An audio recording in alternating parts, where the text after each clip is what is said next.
una aclaración de qué estudió Pestalozzi, etcétera. Pero bueno, no nos adelantemos, no vamos a ver el día de hoy a Pestalozzi, sino que tendremos 3 sesiones para revisar a Immanuel Kant, sobre todo su teoría de la, llamémosle, formación. Voy a decir teoría de la formación porque explicaré algunas de las cuestiones que están en su famoso libro sobre pedagogía, que revisitaremos en las próximas 2 sesiones, pero en la sesión del día de hoy quise tener una perspectiva más amplia de Kant como filósofo, que ustedes tengan dudas, porque creo que hay muchas cosas que si yo entrara directamente al texto de pedagogía, sería, ¿cómo decirles? Pues tal vez complejo porque como veremos el texto de Kant sobre pedagogía, que lo abordaremos la próxima semana, es tal vez complejo y bueno, sobre todo tardío, es su último texto y es complicado decir que es, bueno, ya lo veremos la próxima semana. Entonces, les recuerdo que pueden usar el chat para hacer preguntas, comentarios, yo los leeré, pueden usar sus emojis o emoticones, como les quieran llamar, para indicarme que están aquí siguiendo, si tienen dudas, si todo va bien. Y también pueden levantar la mano y con todo gusto podremos darles la palabra. En breve pediré que se abran los micrófonos. Pero de aquí a que nos acostumbramos, estoy viendo que nos acompañan de muchos lugares. Sean bienvenidas, bienvenidos. Y bueno, pues tal vez Immanuel Kant para la filosofía europea sea pues un antes y un después, es decir, el propio Ernst Cassirer, que escribe su biografía, bueno, tal vez la biografía más famosa, hay otras, hay unas biografías más contemporáneas.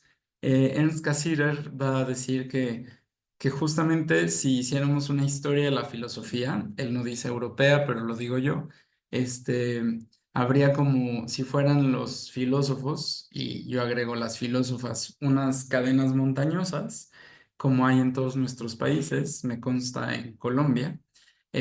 Algunos serían o algunas serían pequeños montículos y otros serían grandes montañas, ¿no? Vean qué cosa más así eh, maravillosa dice Cassirer. Y Kant sería una de esas montañas. ¿Qué quiere decir esto? Bueno, pues que sí creo que Kant logra entender y resolver muchos de los problemas filosóficos de su momento, pero por otro lado, también abre muchas posibilidades a todos los filósofos, pues occidentales y no occidentales que vendrán después de él. En ese sentido, les dejé un súper resumen de los textos kantianos como una lectura optativa. Espero que no haya ya problemas para tener acceso a los textos. Son los dos que venían, que decían sesión 8, que es la del día de hoy. Entonces, pues en ese sentido me gustaría que se manifestaran sobre si, o sea, voy a tratar no voy a explicar toda la filosofía kantiana, pero tal vez algún par de conceptos o elementos que son importantes en Kant y ya entramos en teoría y praxis, pero quiero ver si, de hecho no sé si ahora se pueda ya, yo creo que ya podemos prender los micrófonos, el que quiera simplemente prender su micrófono, usar el chat o cualquier otro medio, creo que es buen momento para que lo hagamos. Sí, no sé, por ejemplo, me gustaría a mano alzada o quien diga que si alguien ha tenido oportunidad de leer algún texto kantiano que no sea la pedagogía, tal vez tampoco la pedagogía, pero eso lo resolveremos la próxima semana. Digan no, tengan alguna reacción.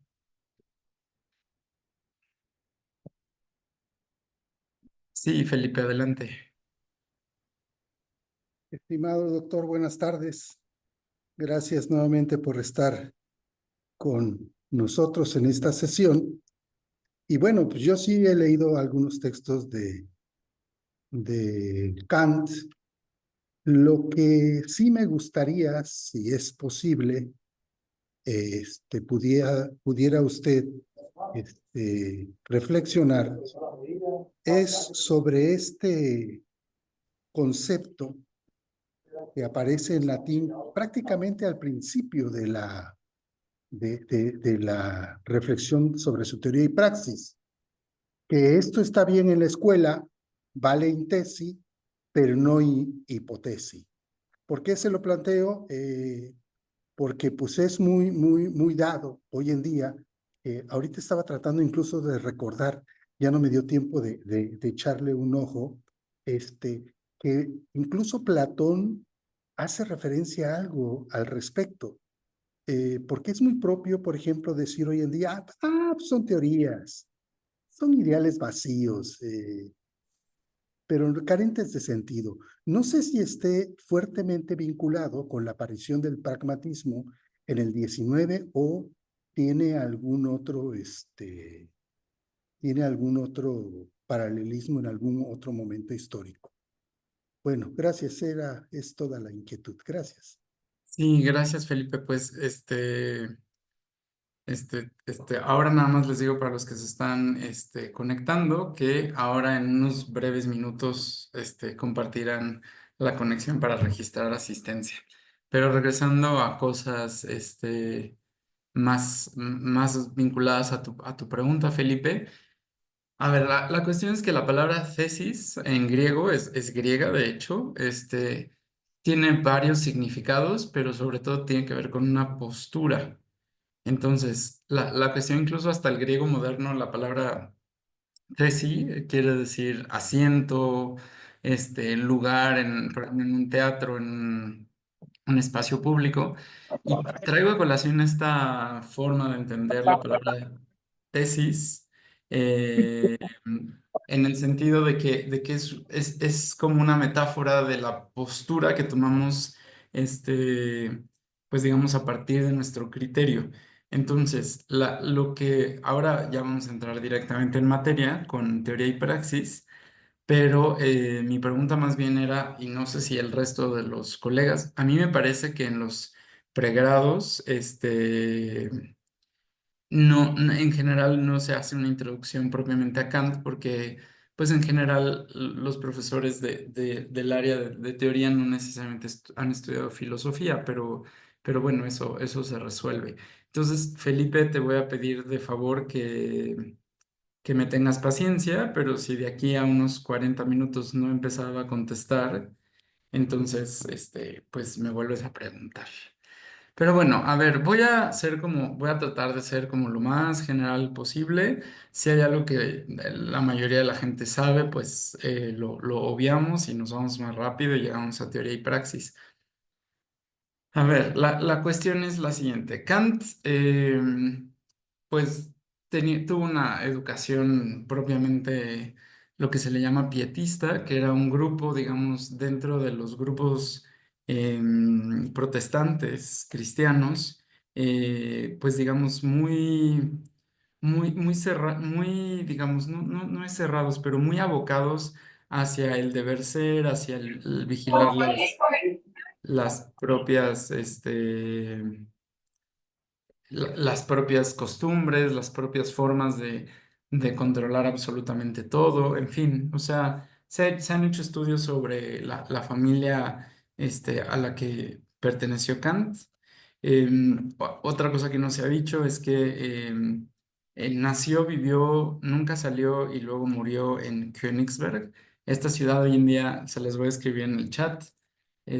Ay, se cerró el chat.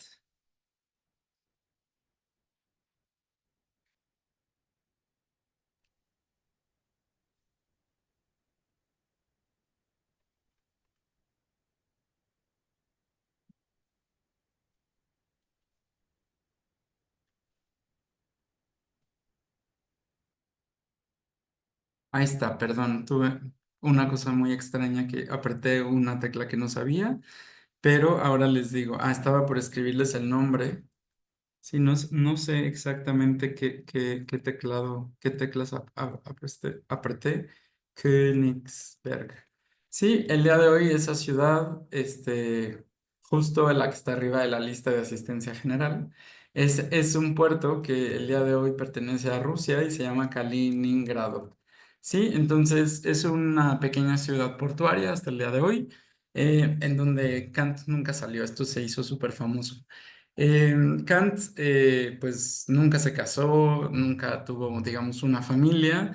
Eh, Desde muy joven, pues estudió en la Universidad de Königsberg y muy pronto se incorporó primero como lo que se conocía como Privatdozent, que eran, hagan de cuenta, como que tenían permiso para, para trabajar en la universidad, pero la universidad no les pagaba. Entonces, los alumnos, como decimos en buen mexicano, hacían una vaquita, es decir, reunían dinero y se le pagaba al profesor hasta que después ya obtuvo, pues, el estatus de profesor y, en fin, en la universidad. Se caracterizaba, y esto va a ser muy importante, porque siempre su vida era perfectamente cuadrada. Hay, dice Cassirer, no sé un poco si en broma o un poco en serio, que la gente en Königsberg ponía a tiempo su reloj según Kant pasara, porque sabían que siempre Kant iba a pasar por tal lugar a tal hora, en fin, ¿no? Entonces, narran cosas mucho más interesantes si quieren verla la vida de Kant u otras biografías, como que no tenía contacto con ninguna mujer, ni siquiera ¿cómo se dice? La empleada doméstica que se estilaba que fuera mujer, sino que tenía un empleado doméstico, en fin.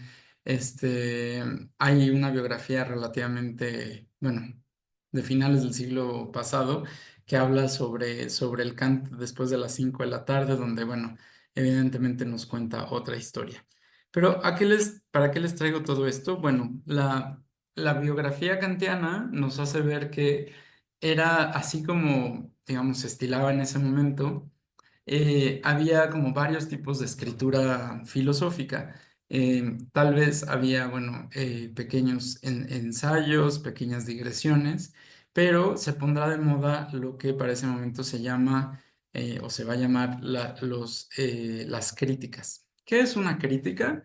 Es hacer un estudio pormenorizado de un tema. Es decir, ni siquiera los que escribimos tesis hoy en día en la universidad hacemos verdaderas críticas. Es decir, a Kant se le conocen tres grandes críticas. Eso quiere decir que son tratados muy acuciosos sobre lo que luego nos dicen los profesores estado del arte, pero luego yo les digo a mis alumnos de investigación que eso es muy pretencioso. Nosotros no hacemos estado del arte, hacemos una pequeña investigación documental de qué se ha dicho sobre el tema.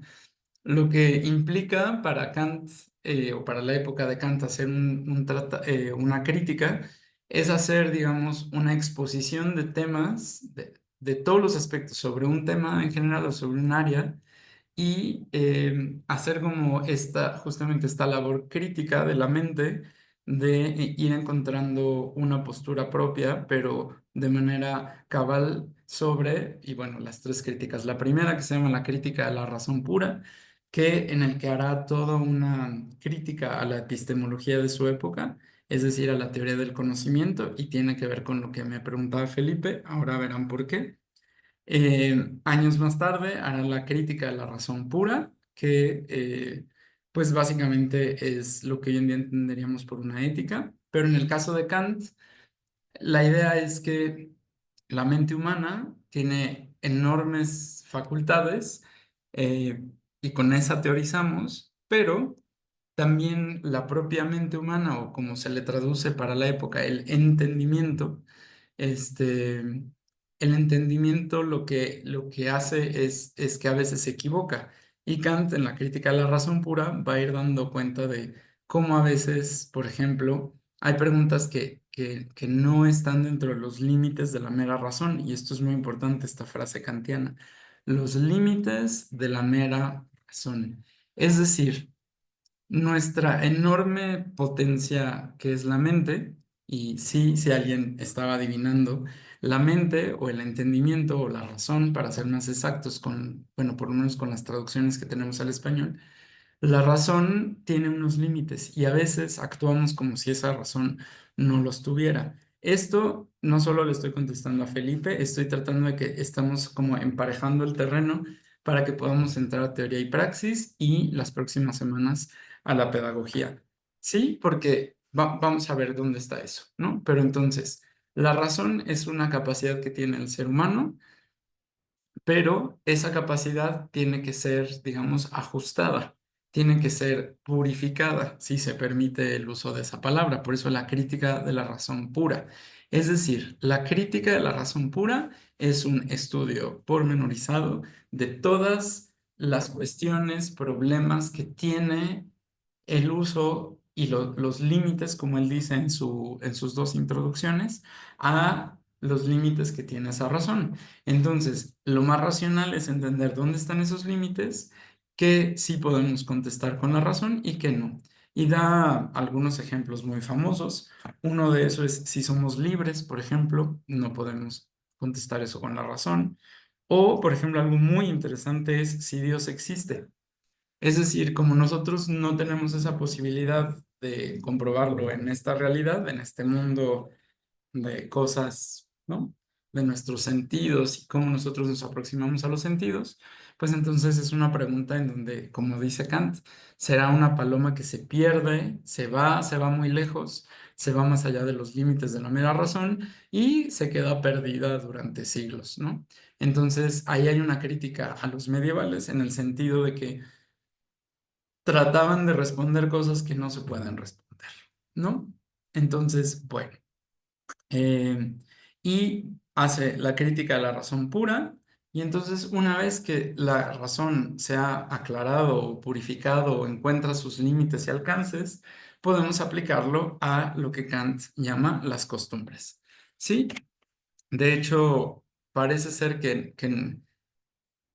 Kant hace una versión más simplificada de su segunda crítica, que es la crítica de la razón práctica y, eh, y bueno, escribe Fundamentación de la Metafísica de las Costumbres. Ahora, ¿qué es eso? Suena una cosa que tal vez para muchos de ustedes es así como, ¿de qué está hablando el señor Kant? Hacer una fundamentación de la metafísica de las costumbres es dar una explicación racional de cómo son las costumbres humanas, es decir, la ética, y a la vez, digamos, tratar de entender, gracias a la razón que ha sido purificada, aclarada, que ha puesto sus límites, cómo podemos nosotros repensar esos límites y cómo podemos repensar, eso es la crítica de la razón pura, y en la crítica de la razón práctica, cómo nosotros podemos transformar lo que ya Aristóteles decía que es lo más fuerte en el ser humano, es decir, nuestras costumbres. Porque hay pueblos, personas que acostumbran una cosa y porque si estamos justificados a seguir actuando de esa manera, ¿sí? Entonces, por eso se le considera la crítica a la razón práctica, pues su texto sobre ética. Y bueno, pues finalmente la última crítica es lo que se le llama la crítica del juicio, también traducida como crítica de la percepción, que tiene que ver con esta posibilidad que tenemos nosotros, que para Kant está separada, pero que no es la razón, sino que tiene que ver con cuestiones del gusto, que tiene que ver con cómo nosotros percibimos lo bello y lo sublime. Sí, en fin, entonces esa es como un tratado sobre todos los problemas de estética que había hasta su momento. Y bueno, nada más para concluir esta pequeña parte introductoria, podemos ver que la obra kantiana tiene básicamente tres periodos, según los que lo estudian. Están todos los textos precríticos, quiere decir antes de sus tres críticas. Tiene el periodo crítico, que sobre todo son las tres críticas, y luego el periodo que a mí me parece que para efectos de lo que nosotros estamos haciendo, que es el periodo postcrítico, ¿sí? Es decir, una vez que ya empezó a escribir, que ya ha escrito las tres críticas, ahí podemos encontrar textos sobre filosofía de la historia, sobre filosofía del derecho, sobre filosofía de la historia y su último texto, que abordaremos la próxima semana, la pedagogía. Entonces, en todo ese recorrido de todos los textos kantianos no voy a ver todas esas cosas, simplemente tratar de ver, de enmarcar teoría y praxis. Entonces voy a requerir tal vez un poco de elementos de su epistemología o teoría del conocimiento o su crítica a la teoría del conocimiento y tal vez mínimamente sobre su filosofía de la historia y su filosofía política. Entonces, no sé si ya durmieron, si los tengo anonadados por esta brevísima introducción a las obras y vida kantiana. Gracias, Mariana, por lo menos pone carita. Ok, los que están contestando, me gustaría saber si hay alguna duda, comentario sobre lo que he dicho. Sí, Claudia, adelante. Hola, profe, buenas tardes. Ujú. Profe, yo quisiera hacerle una pregunta. Desde lo que leí de la lectura opcional, no sé si fuese posible, yo no he leído mucho a Kant desde mi pregrado, no he estudiado profundamente a Kant. Si desde Kant podemos estudiar el concepto de la experiencia. Él habla de que la unidad de materiales de la experiencia reguladas por las instituciones, imagino que instituciones concebidas como pues todo conjunto social que está regido por una serie de reglas, eh, Ujú.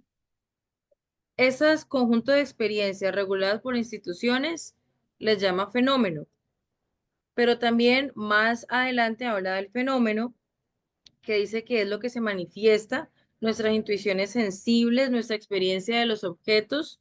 Se me parece un poquito como la definición de fenómeno que encontramos en Heidegger, pero me gustaría saber si desde Kant nosotros podemos estudiar también el concepto de experiencia.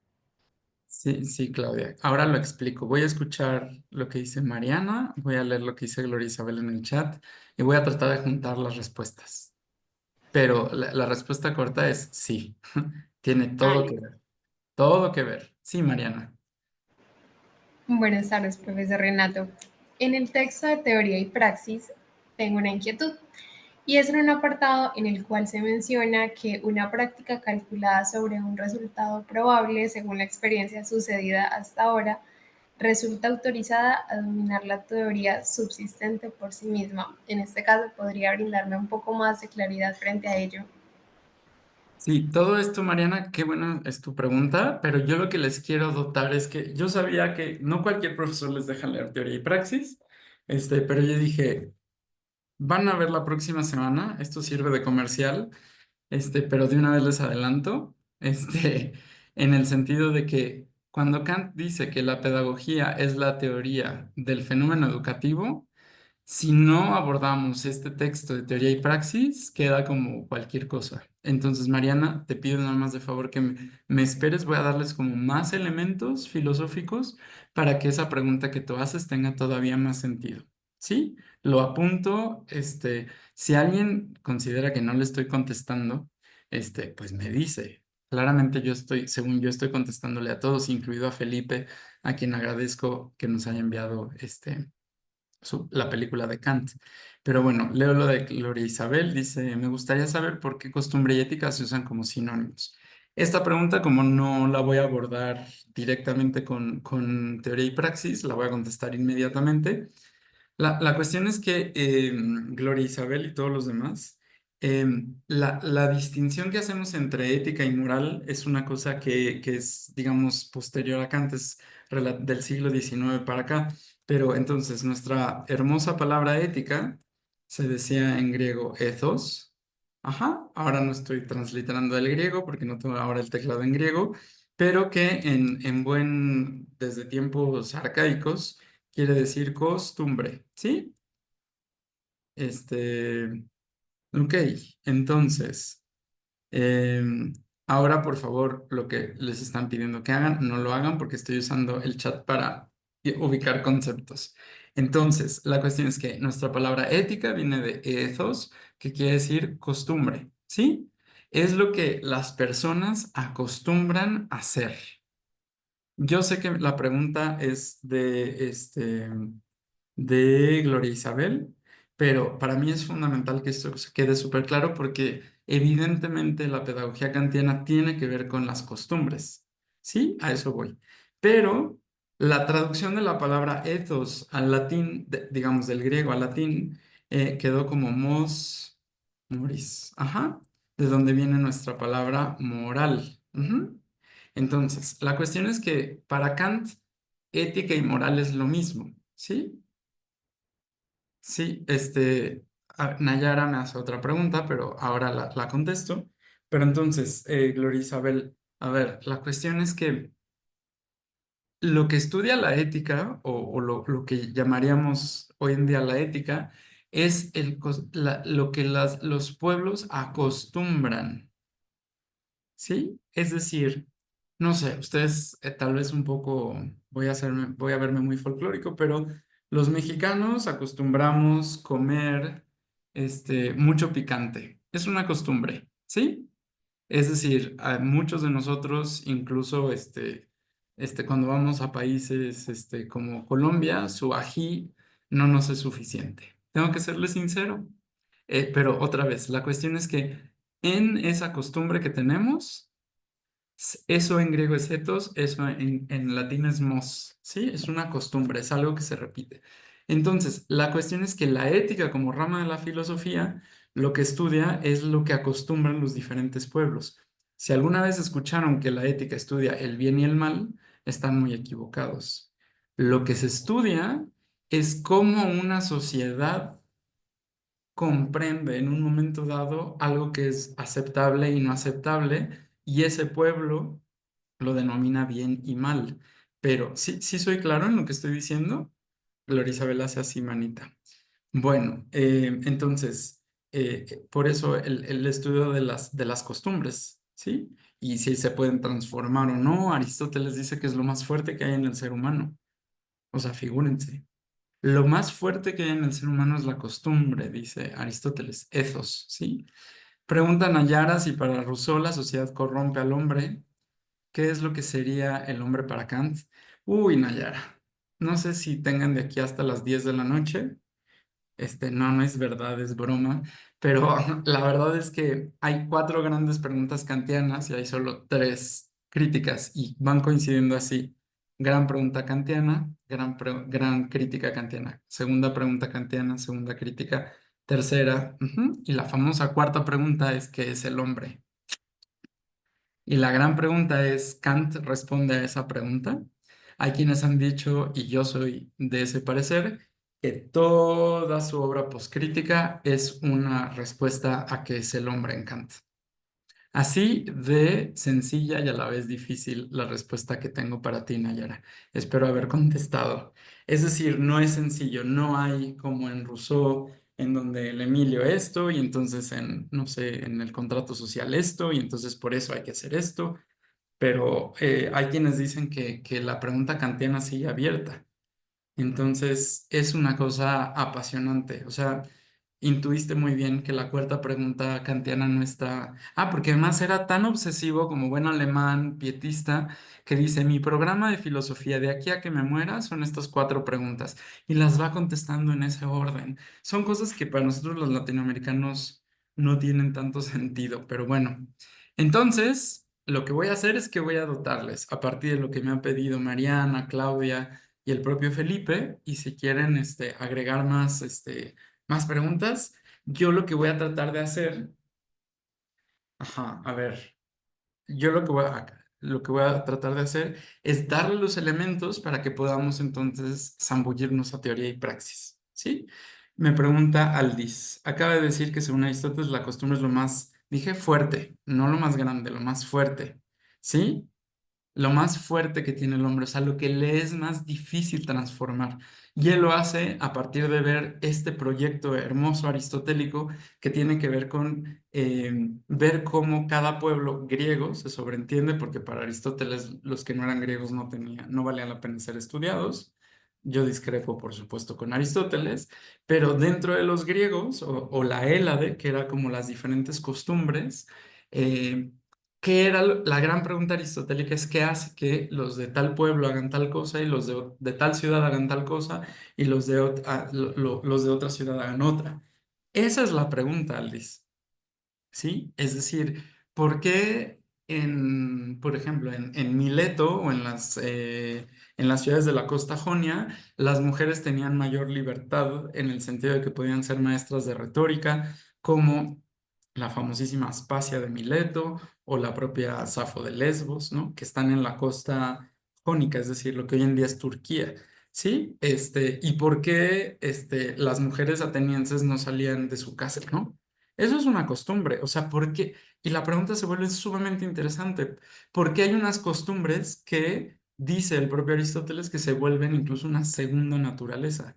Es decir, están ahí de manera tan repetida y todo esto tiene que ver con pedagogía, aunque ustedes no lo crean.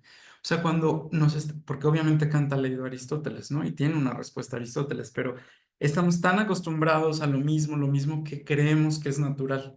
Esto en filosofía contemporánea se llama la naturalización de un problema, ¿no? Es decir, creemos que, pues así es, no hay de otra manera.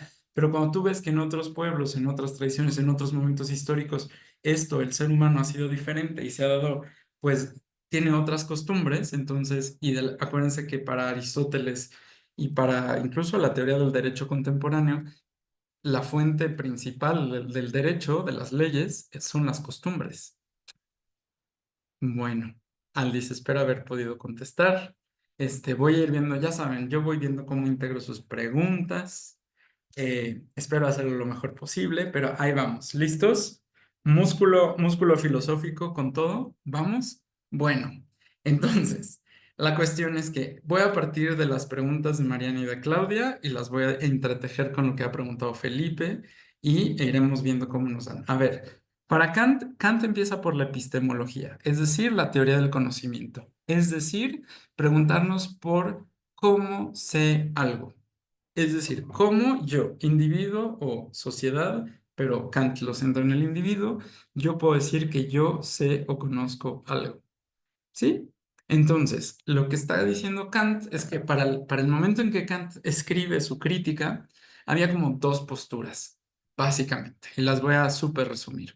Una es que Dios, o sobre todo Dios, se creía para los europeos de este momento, había puesto en mí ciertas ideas que yo, a partir de mi contacto con la naturaleza, con las cosas del mundo, por ejemplo, ahora voy a sacar, no sé, mi agenda, y entonces yo a partir de los sentidos, digo, ah, mira, esta es, sí, ¿no? O sea, a qué huele, cómo la veo, ¿no? Etcétera. Puedo como ir construyendo ideas. Recuerden que la palabra idea viene del griego eidos, lo voy a escribir en el chat, que quiere decir formas, es forma, perdón.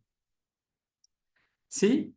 Eh, entonces, eidos es la palabra en griego para forma, quiere decir esta forma abstracta que hacemos de las cosas de la naturaleza. Por ejemplo, Kant no habla del lenguaje, una cosa muy extraña, pero nunca habló del lenguaje, al menos no de manera directa, como que lo intuye en algunas ocasiones en la obra kantiana, pero por ejemplo, pensemos cómo adquieren el lenguaje los niños.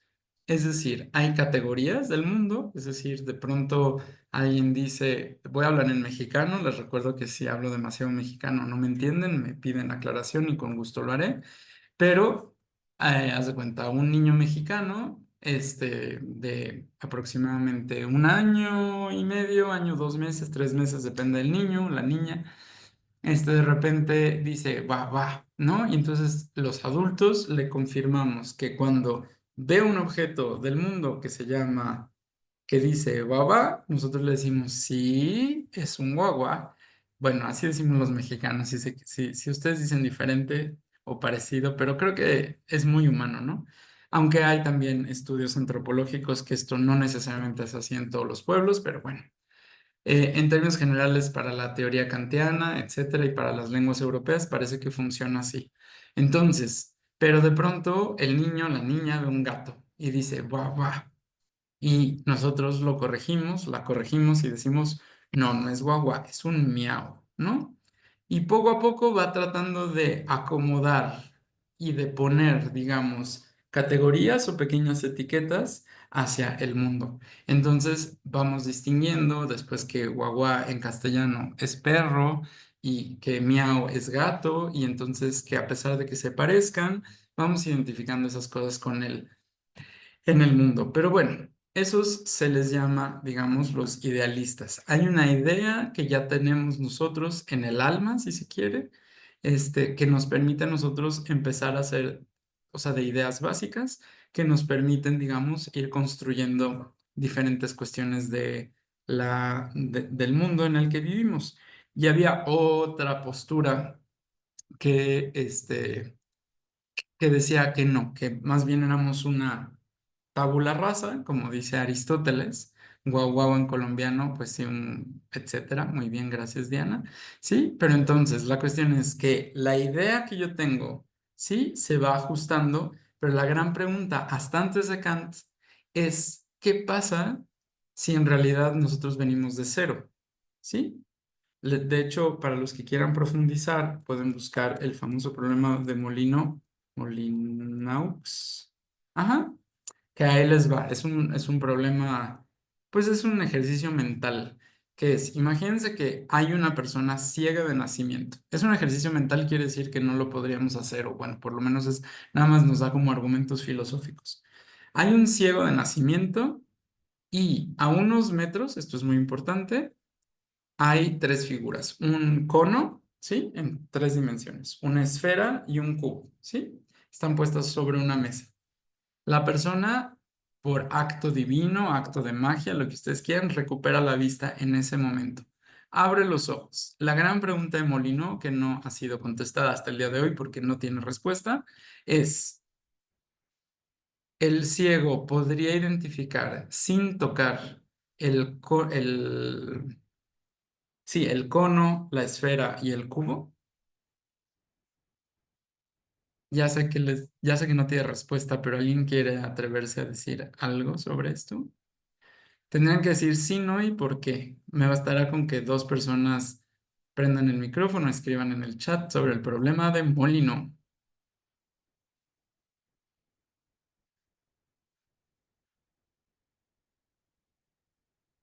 Dice Diana, probablemente no, porque no tiene el referente previo. Exacto.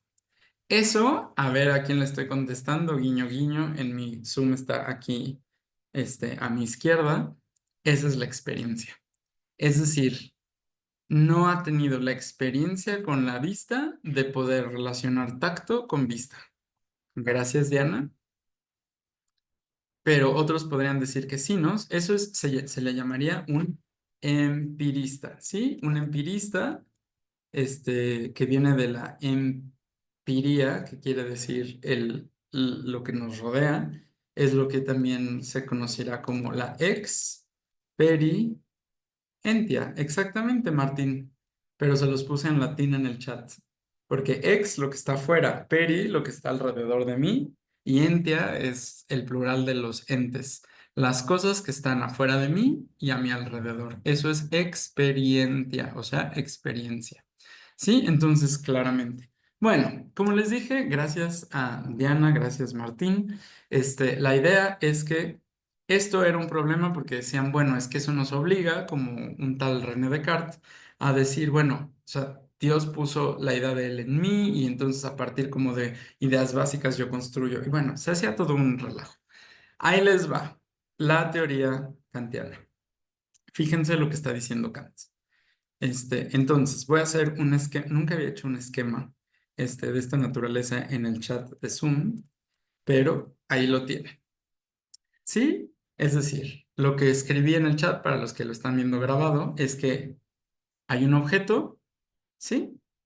Y hay un sujeto. En el diagrama que les hice, el objeto está representado por la palabra o por la letra O y el sujeto está representado por la letra S.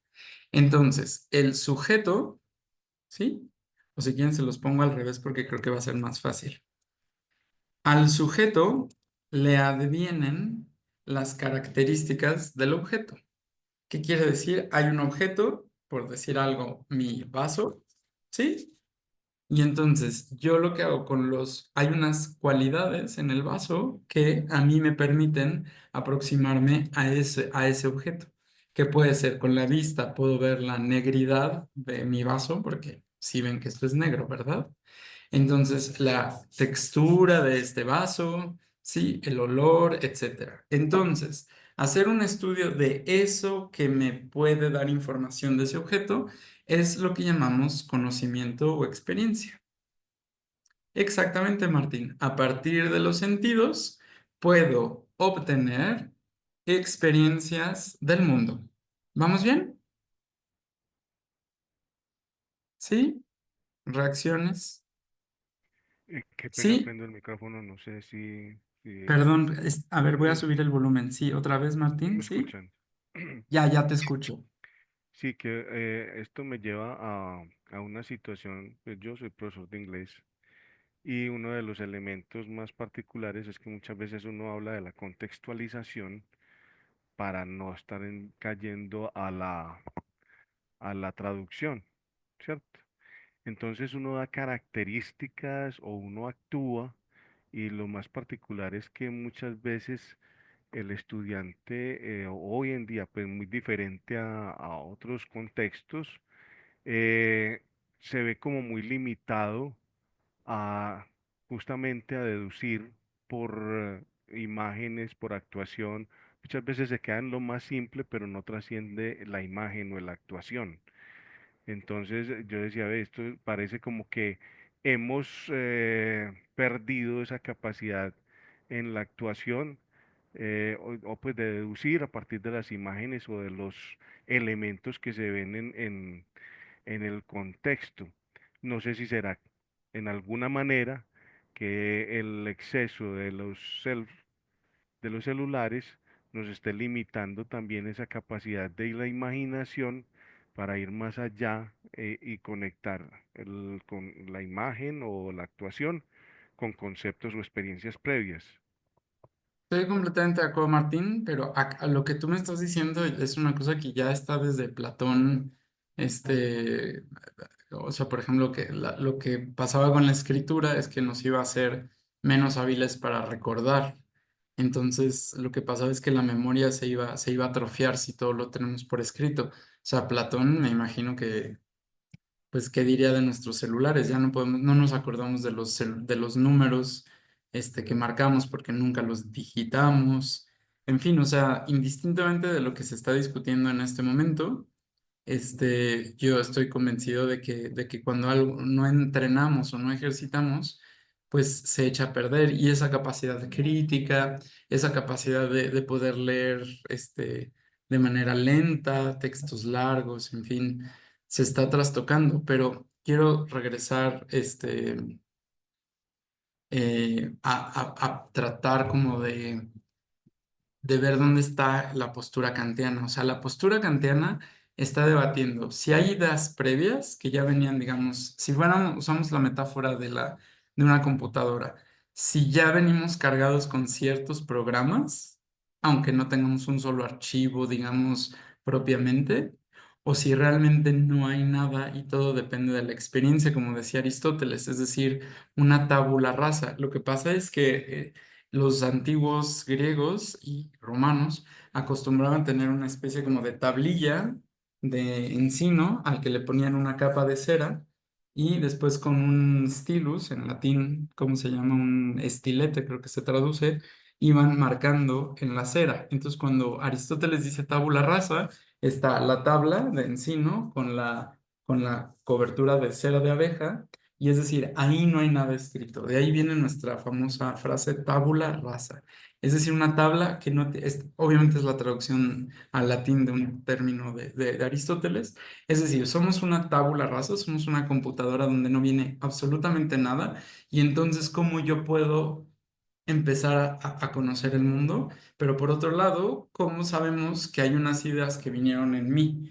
Ya de ahí, Martín, si le quieres agregar cosas del lenguaje, bienvenido al siglo XIX y XX, en donde todo eso que tú has dicho, además del inglés, en fin, o sea, por ejemplo, escribe Goethe la teoría del color, en donde se da cuenta que los griegos no tienen palabra para azul.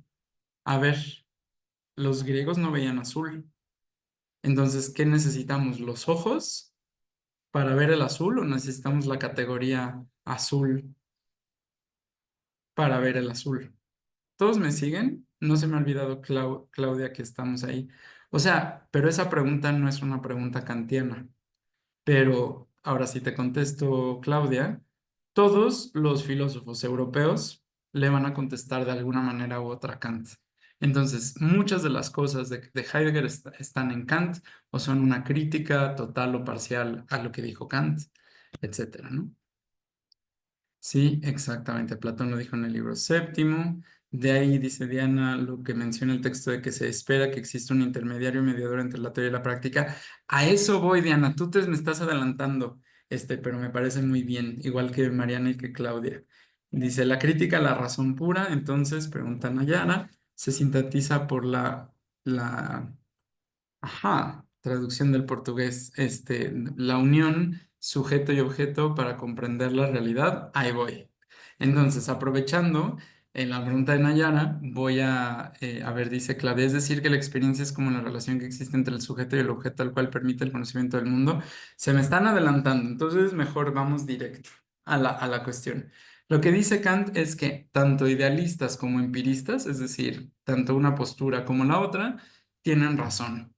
Y lo que dice Kant es que lo que tenemos, dice, no son ideas ya preestablecidas, sino categorías del mundo. Las categorías están construidas, dice Kant, en tiempo y espacio. Y para seguro todos los del pregrado en pedagogía, estoy casi seguro, han por lo menos conocido los experimentos de Piaget. ¿Cuál es el experimento de Piaget? Uno de tantos, tiene muchos. Uno es de que le echa agua en una botella, un frasco más bajo pero más ancho y uno más estrecho pero más alto. En fin, o sea, o sea, el gran experimentador de estas cosas, es Piaget, pero es en realidad también muy kantiano. Este es mi celular, pero imagínense que esto es un juguete para un niño. Yo le digo, miren, aquí viene el auto, aquí viene el auto. ¿Dónde está el auto? Se da cuenta Piaget que hay un momento en donde en esta idea de acomodación que le llama o acomodamiento, depende de la traducción, en donde no podemos distinguir como niños o los niños suizos a los que les aplicó este experimento, no entienden dónde está el coche y de repente aquí está el coche. Entonces, lo que pasa es que, si ustedes se dan cuenta, este objeto que parece que desapareció, pero que ustedes saben que no desapareció, es porque algún día aprendimos que hay un tiempo y hay un espacio. Entonces, quiere decir que el auto está atrás de mi cabeza y eso requiere de unas categorías que dice Kant que son como redes que se echan al mar. ¿Sí? Entonces, esto lo va a retomar Novalis, lo va a retomar Popper, lo va a retomar mucha gente, esta metáfora de que son unas redes con las cuales yo voy a pescar, pero las redes no son los peces por los que van a ser pescados. Es como otra metáfora que se ha usado para explicar esto de las categorías kantianas. Es como si yo tuviera un librero en donde yo puedo acomodar los libros, pero el librero está vacío. Y sin embargo, tengo unas categorías que, dice Kant, en el momento en que entran en acción con la experiencia, se activan para conocer el mundo. Entonces, él dice que esta es la respuesta copernicana al problema del conocimiento.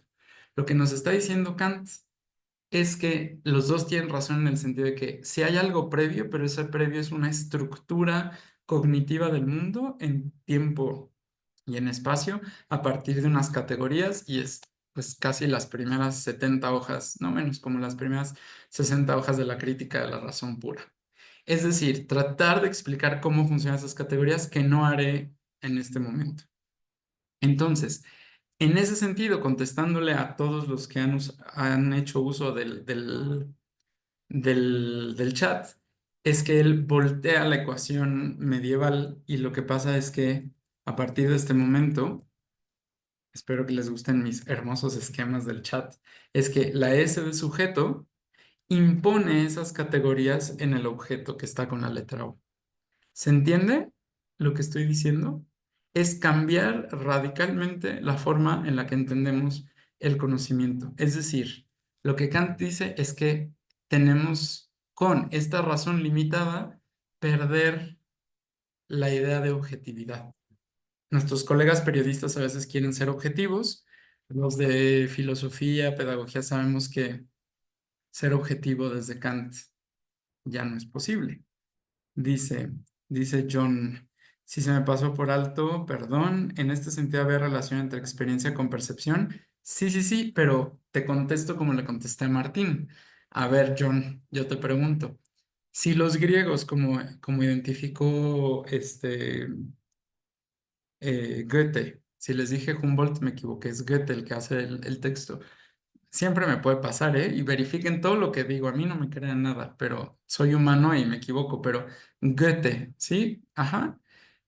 Cuando Goethe se da cuenta de que los griegos no tienen palabra para azul en ninguno de sus textos, ¿sí? O sea, el mar, me van a decir, es negro, el mar es profundo, el mar es violáceo, el mar es como el vino, el mar es todo lo que ustedes quieran, pero no existe en todo el corpus griego la palabra azul. Entonces mi pregunta es, John, ¿sí? Le pregunté a Martín, pero John, contéstame o el que guste, ayúdeme a contestar esto. Es que la percepción, como en el problema de Molino, es que yo soy ciego porque no puedo ver el azul, o es que no tengo una categoría de azul que me permita a mí decir eso es azul. ¿Se entiende lo que estoy preguntando? Por favor, John, Martín o cualquiera que guste.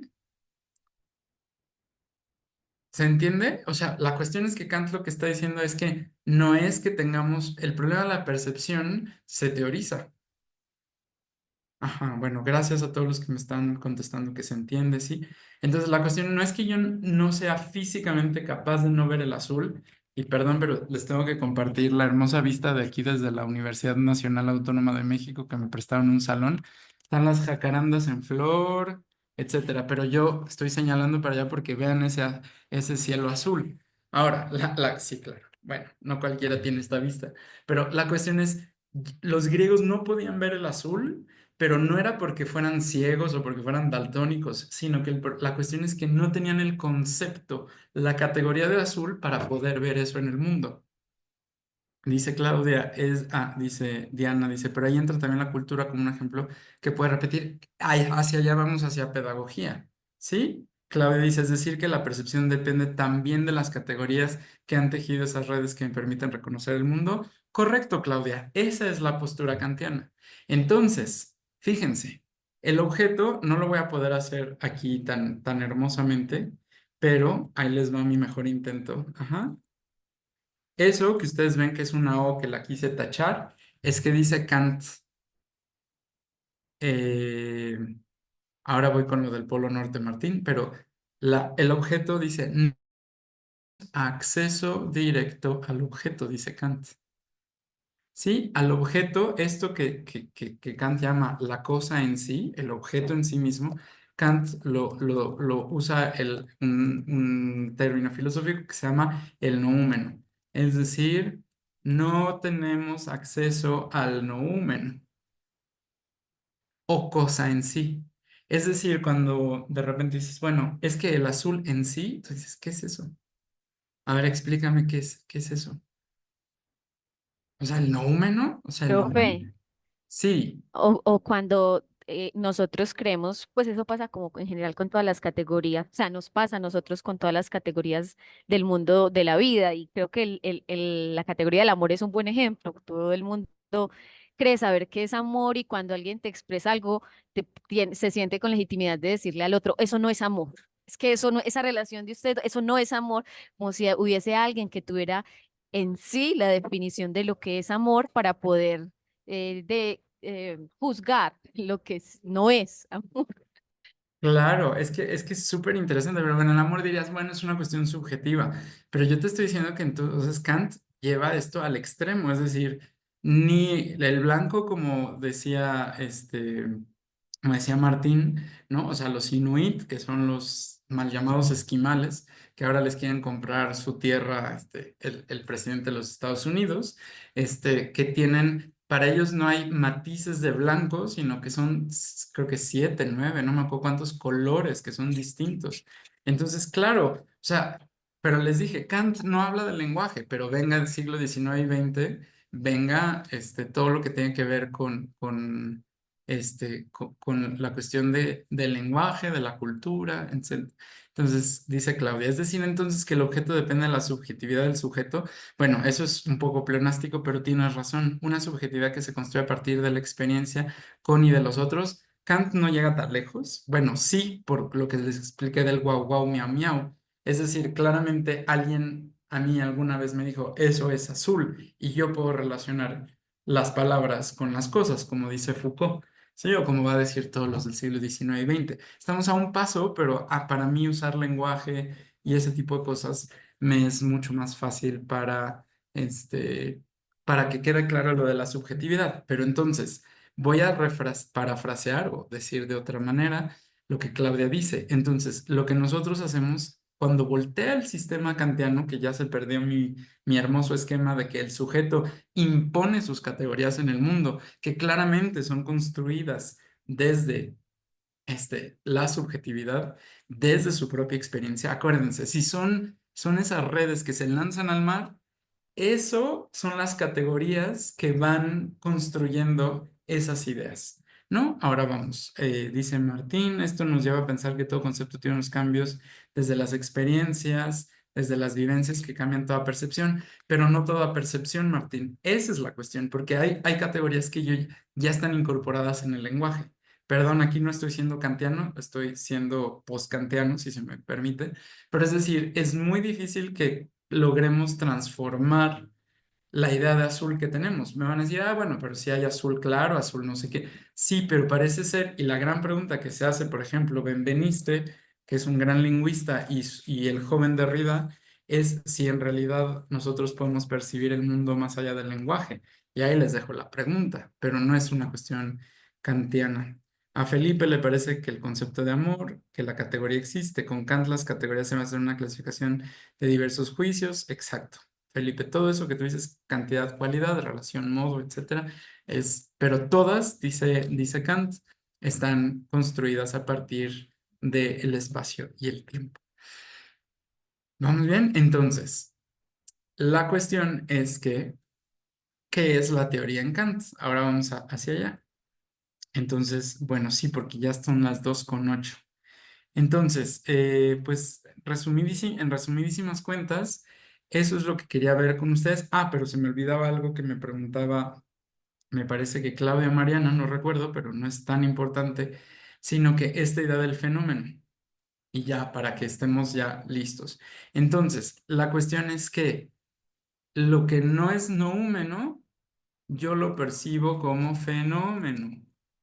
Kant no es el primero en usar la palabra fenómeno, pero hay que tener cuidado cuando usamos la palabra fenómeno, ¿sí? Entonces, Kant, y bueno, y su maestro Wolff y otros antes que él, pero nadie le da esta intensidad como Kant. Entonces, quedamos que el noúmeno no dice que el noúmeno no exista, lo que dice es que no tenemos acceso al noúmeno. No puedo saber, como decía Laura, qué es el amor en sí. Lo único que puedo es describir cómo me aparece, y ese es el famoso phainestai. Ajá, es el famoso verbo griego phainestai, phainomai, ¿sí? Se los pongo en primera persona, que es, por ejemplo, que se usaba para cuando se aparecía un dios, por ejemplo, en la Odisea, dice, dice Palas, Atenea, Painestai, para que vean que saben griego antiguo. Ahí lo que dice es, Palas Atenea se manifestó, se apareció. Entonces, retoman los teóricos del siglo XVIII esta idea de que si no puedo hablar de la cosa en sí, puedo hablar de cómo me aparece, siempre sabiendo y retomando el ejemplo que nos ha dado la maestra Laura del amor, en donde lo que puedo hacer es expresar desde mi subjetividad y desde mis categorías cómo me aparece el amor. Aparecer del verbo phainomai, de donde viene fenómeno. Entonces, ahora queda claro, lo que hay es una construcción en Kant de fenómenos del mundo. Ahora, lo que le han criticado al señor Kant, pero esos fenómenos son lingüísticos. No sé si Kant le dio miedo, hay muchas teorías de por qué no escribe sobre el lenguaje, pero bueno, no voy a entrar en esa discusión. Entonces, ¿queda claro lo que es un fenómeno? ¿Alguien no podría entender lo que es el fenómeno en Kant?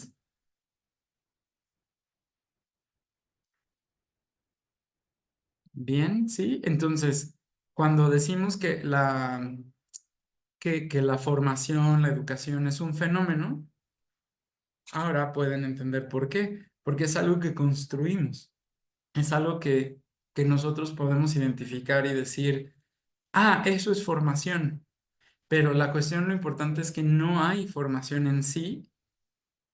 ¿Ya vieron? No hay noúmeno de la formación, sino que la formación o la educación o la Bildung o la Erziehung o la que ustedes quieran, la palabra que ustedes quieran, es un fenómeno. Es decir, lo he construido a partir de ciertas categorías. Entonces, lo que podemos hacer es decir cómo las he construido. Exacto, Claudia. Todo lo que existe son fenómenos. O sea, no lo que existe, voy a cambiar el verbo, porque tú no puedes decir que no existe, yo qué sé, no sé, la telefonidad de mi teléfono. O sea, pero lo que dice Kant mucho más modestamente es no tenemos acceso. Si existe o no existe, no lo puedo saber, ¿sí? Entonces, si no lo que podemos percibir o cómo lo percibimos, pues esa es la cuestión. Esa es toda la crítica a la razón pura, la crítica a la razón práctica, la crítica al juicio que tiene que ver sobre lo bello, y lo sublime, etcétera. Entonces parecería ser que todo lo que conocemos, y esa es la cuestión, es súper fuerte lo que está diciendo Kant. Todo lo que nosotros percibimos es fenómeno, no es noúmeno. Ya les cayó el 20, como decimos aquí en México. Lo fenoménico es lo que se manifiesta a nuestros sentidos, sí, pero no cuando los sentidos están mediados por nuestras propias categorías. Lo que les explicaba del cielo azul, es decir, yo puedo ver algo, pero si yo no tengo la categoría, no lo puedo ver, parecería ser. O sea, es decir, el azul es un fenómeno que solo puedo percibir a partir de que tenga la categoría azul. Si no tengo la categoría azul, no puedo ver azul. Parecería que va por ahí, Felipe. ¿Cómo creé la categoría azul? Es otra historia. ¿Sí? ¿Queda claro? Un daltónico no podría verlo ni categorizarlo así. Es súper curioso, Diana, porque hay gente que es daltónica, pero tiene la categoría azul y te dice eso es azul. O sea, los daltónicos nos ayudan para como tal vez no pueden distinguir un verde de un café, etcétera, pero eso no obsta porque ahí se ha visto que es una cuestión física, fisiológica, pero parece que más grave es que no tengamos la palabra azul o que sí la tengamos o que no tengamos otras palabras, etcétera. Profe, no sé si ya lo dijo, me perdí, pero entonces, ¿cómo se construye la categoría? Ah, no, no lo dije. ¿Por qué? O las categorías, porque pues es que no sé si tengan de aquí a las 10 de la noche, pero ahora lo que vamos a ver es justamente la teorización. Es como cuando los biólogos descubren una especie nueva, pues es que, fíjate, hasta la palabra especie es una construcción, es un fenómeno. Claudia Patricia dice que sí tienen hasta las 10 de la noche, pero desgraciadamente yo no y quiero entrar al texto. Vamos a tratar de ver cómo desde la teoría y la praxis, o sea, toda la crítica a la razón pura es la explicación que le falta, este, que nos falta, pero pues no puedo hacer. ¿Cómo se construye una categoría? Requirió como 1000 hojas, no menos como 900 y tantas hojas Kant para tratar de explicar cómo se construyen las categorías y además lo hizo, como bien decía Felipe, a partir pues, de ciertas como categorías que se consideraron universales, que hoy en día sabemos que son parte de las propias lenguas. ¿Sí? Pero entonces por eso habla de las instituciones, entonces son ellas las que construyen esas categorías, pues sí. Es decir, la institución por eso, y ahí ya nos estamos conectando con Rousseau, es la que nos dice, eso es un guagua, eso es un gato, eso es azul, esto es blanco, esto es no sé qué.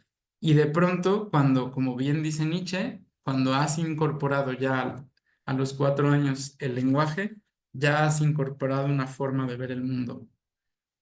Pero ese es Nietzsche, no es Kant. Las instituciones, pues sí, dice, es decir, dice John, aunque en Kant no hay concepto de lenguaje y que no es menor, el fenómeno se presenta a partir de que tengamos en nuestro lenguaje, bueno, que tengamos las categorías, porque si no habla del lenguaje no la puedo usar, la categoría del fenómeno y en ese sentido, ¿cómo aprendemos ello? Pues ahí está pedagogía. Y ahí está mi respuesta a Nayara. Es decir, ¿qué es el hombre? Parece que tiene que ver con su dimensión histórica, política, y pedagógica o educativa. A eso va, hacia allá va Kant. Dice Lisette, podríamos decir que cuando se pone a colorear a los niños se le dice que el sol es amarillo, el cielo azul. Claramente, pues sí. Pero ahora imagínate, Lisette, que no solo lo hacemos con los colores, que por eso lo traigo porque es muy gráfico, ¿no? Yo estaba, aquí hubo un congreso sobre guarderías universitarias, que tuve la oportunidad de que me invitaran, y una colega colombiana de no recuerdo qué institución, pero que criticaba esta idea de que el color carne se llamara color carne, porque ya de entrada era racista, porque además, ¿qué color de carne es? Pues uno más parecido al mío que al de alguien afrodescendiente, ¿no? Por ejemplo. Entonces, claro, la cuestión es que vamos creando eso, pero ahora imagínense que no solo con los colores, con los, como decía Laura, con los estados de ánimo, con las formas de ver el mundo, con las ideas más abstractas, pero también con las cosas más concretas, ¿sí? Entonces, bueno, el ejemplo, ¿sí? Ese es el objeto de la pedagogía, la creación de conceptos o lenguajes para referirnos a las cosas del mundo. Espérate, John, ese es el primer paso, porque faltan todavía porque no solo creamos las palabras de azul, amarillo, verde, rojo, sino que lo que hace es que esas formas también abstractas, por ejemplo, la palabra, lo que es el bien es un fenómeno para Kant. El bien en sí no existe. O bueno, perdón, re- borren los últimos, esto que no queda en la grabación. No, no es cierto. Me desdigo porque eso es falso. Para Kant, no tenemos acceso al bien en sí o a la forma nouménica del bien. ¿Sí? Entonces lo que tenemos para Kant es una construcción de lo que es el bien. Pero entonces, ¿qué es la educación? No se pierdan la próxima clase. Hoy quiero llegar a teoría y praxis. La familia nos crea categorías muy significativas. ¿Ya viste, Claudia? Por eso dice Cassirer que el único día en el que Kant llegó tarde a la universidad, creo que 3 minutos o algo así, fue el día que leyó el Emilio de Rousseau. Sí, lo leyó en un solo día. Nadie se sorprende. Todo el mundo se sorprende. Ah, llegó Kant tarde, pero nadie se sorprende que leyó el Emilio de Rousseau en un solo día. Es decir, lo que está tratando de decir Cassirer es que la propuesta del buen Rousseau le llamó mucho la atención y ya llegaremos a eso después, ¿no? ¿Sí? Pero no solo son los conceptos, ¿queda claro? Fíjense cómo no estamos hablando de conceptos, estamos hablando de categorías de todas las cosas que nos aparecen en el mundo, desde la noción del yo, desde, o sea, todos estos constructos, ¿cómo se construyen? ¿Ya ven por qué la pedagogía kantiana es importantísima? Bueno, voy a pedirles una disculpa, hasta aquí dejaremos la introducción, porque nos quedan 40 minutos de clase. Este, pero ahora voy a compartir con ustedes porque así se hace en filosofía. Este, ya lo están viendo. Entonces, nos vamos a ir como masticando, rumiando y pueden interrumpir las veces que quieran, pero ahí tienen el texto. Ustedes lo ven relativamente con buen tamaño. Se llama Teoría y Praxis, esta es su versión corta, es un texto que tiene que ver con filosofía política, es claramente un texto poscrítico, es decir, de la última periodo de la vida de Kant, en donde lo que él va a tratar de decir es, el subtítulo es tal vez más importante, cómo algo puede ser verdadero en teoría y falso en la práctica. Entonces, la cuestión es que aquí está tratando de definir, pues como buen kantiano que era Kant. No, no es cierto. Eso no existe. Pero bueno, dicen que el único que no era kantiano era Kant, no sé. Pero a lo que voy es que es muy de Kant esta idea de empezar por definir los conceptos. Pero vean, vayamos a ver. Yo creo que ahora ya estamos listos. Acuérdense, me pueden interrumpir. Ahora que tengo esto, pues con más ganas, interrúmpanme. En fin, entonces, dice acá, bueno, Dice, se llama teoría a un conjunto de reglas, incluso de las prácticas. Fíjense cómo está vinculando. Hay quienes distinguen praxis de práctica. Ahora voy a tratar de hacer esa distinción, pero dice, se llama teoría a un conjunto de reglas, incluso de las prácticas, cuando estas reglas, como principios, son pensadas con cierta universalidad. La razón tiene esa capacidad. Dice Kant en la crítica de la razón pura. ¿Cómo es posible que nosotros tengamos la idea de unicornio? Dice, pues es muy fácil. Dice, tenemos la idea de animales que tienen un cuerno, como el rinoceronte, y tenemos un caballo. Entonces, la razón es capaz de, por ejemplo, ponerle el cuerno del rinoceronte al caballo y luego quitarle la forma, hacerlo más largo, ponerle colores. Kant dice que la razón o sea, el entendimiento, le dice Kant, es muy capaz de hacer muchas cosas, ¿no? O sea, si yo les empiezo a decir, piensen en una casa, quítenle el techo, háganle esto, no sé qué, o sea, todas esas capacidades lo tenemos y lo que pasa es que para Kant, esto hacia el tercer libro de la crítica a la razón pura, va explicitando cómo vamos construyendo a partir de ideas simples, ideas más complejas. Entonces podemos ir construyendo nociones abstractas como el amor, el estado, etcétera. Pero entonces, la cuestión es que la teoría es un conjunto de reglas, ¿sí? Siempre y cuando estas reglas sean pensadas con universalidad. ¿Queda claro? Entonces, la cuestión es que la teoría, línea 1, incluso de las prácticas, son pensadas como principios. Es decir, a ver, yo veo una cosa, aquí está, yo tengo una subjetividad. Yo veo, a ver, voy a usar el ejemplo clásico popperiano, que es, yo veo, y lo he usado en otras sesiones, yo veo un cisne blanco. Y digo, ajá, hay un cisne blanco. Es probable que todos los cisnes sean blancos, ¿no? Sí, es probable, sin lugar a dudas. Veo que hay algo en el chat. Dice, de hecho, el bien también depende de la construcción de las categorías desde las instituciones. Por ejemplo, lo correcto en Oriente es tener tantas esposas como pueda sostener. Bueno, depende de la rama del Islam, pero sí. Lo correcto en Occidente es la monogamia. Sí, correcto.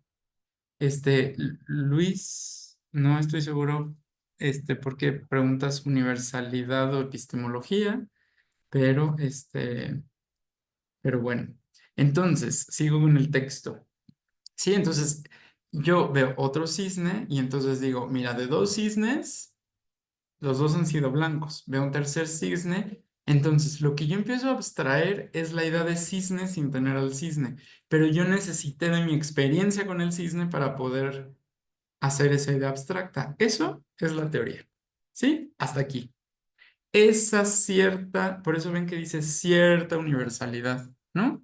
Y además, cuando son abstraídas del gran número de condiciones, ¿sí? O sea, tiene que haber ciertas condiciones, decir, bueno, sí, siempre y cuando, pues es que solo vi en mi jardín y en mi jardín hay 4 cisnes. Ujú. Si yo cambio ese contexto, pues claramente las cosas van a cambiar, ¿no? Ujú. Entonces, de condiciones que sin embargo influyen necesariamente en su aplicación. Entonces, usa las prácticas con cierta universalidad para construir abstracciones. Esta es la definición primera de lo que es la teoría.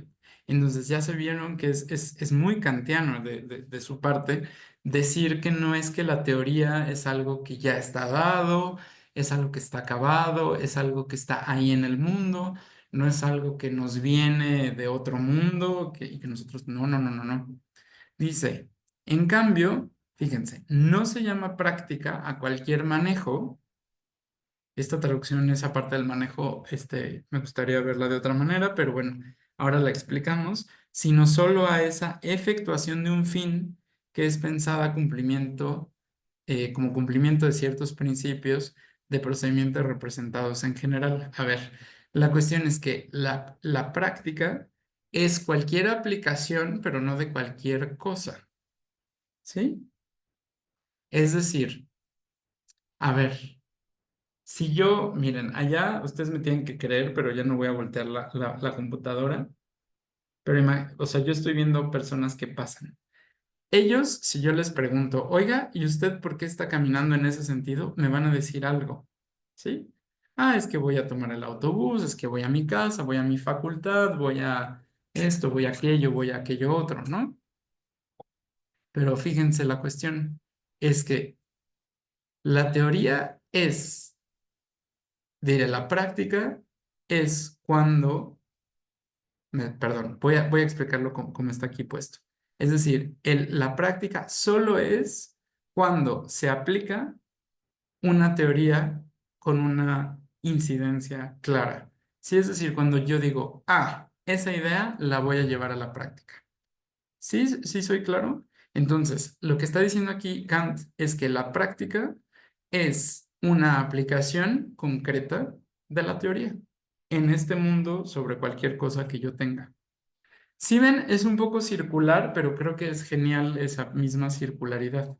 Es decir, la teoría emana de la práctica, sobre todo con ciertas reglas de la propia razón y de una abstracción con una pretensión de generalidad, pero la práctica no es nada más hacer cosas, sino es esta capacidad que se tiene de hacer algo teniendo una clara aplicación o pretendiendo aplicar una teoría que se tiene. Preguntas, dudas, hasta ahora no veo nada, pero pueden hacer reacciones. No sé si las voy a ver todas, pero seguro me aparecerán aquí. ¿Sí? No, ya sé, lo que voy a hacer es que... Ah, ya veo las reacciones. Ok, ¿sí? ¿No hay dudas? ¿No hay preguntas? ¿No hay comentarios?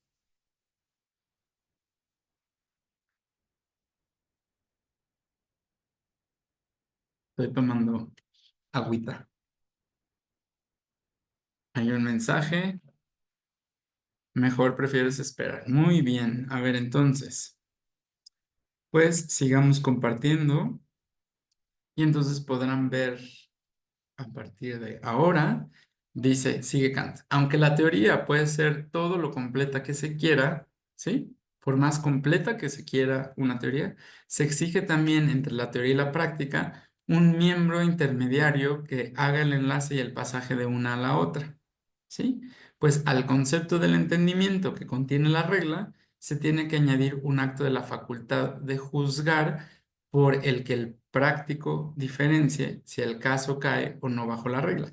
Es decir, cada vez que yo aplique esa teoría, yo lo que voy a tener es una capacidad regulatoria de mi propia razón que me permite a mí ver si eso que está sucediendo modifica o sostiene o sí, modifica, aunque sea parcialmente la teoría, o la sostiene.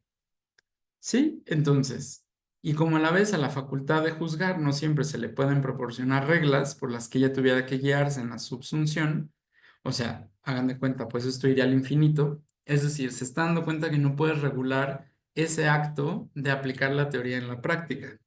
Entonces, podrá haber teóricos que jamás devengan prácticos en su vida porque carecen de la facultad de juzgar. Es decir, aquí tenemos que tener, y esto a mí me gusta más, del discernimiento. Es decir, todo este ir y venir de la teoría a la práctica y de la práctica a la teoría y de la teoría a la práctica y de la práctica a la teoría depende de la facultad de discernimiento. Claudia pregunta, ¿ese intermediario es mi razón? Sí, pero la razón además está, o sea, tiene partes, ¿sí? Es decir, hay una parte que es deliberativa,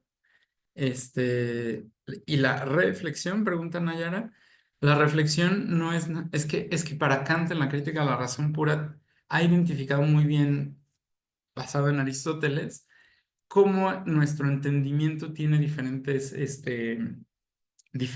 digamos, facultades. Kant las denomina facultades. Nuestro entendimiento está compuesto de varias facultades. Es decir, hay una facultad que es deductiva, que tiene que seguir reglas, pero hay partes que son deliberativas. Ajá. Bueno, esto tiene que ver con, por ejemplo, a ver, por ejemplo, todos nos vamos a nuestros respectivas casas y supongamos que tomamos el transporte público y funcionará mejor o peor en su ciudad o en la mía, pero yo digo, a ver, ¿qué hora es?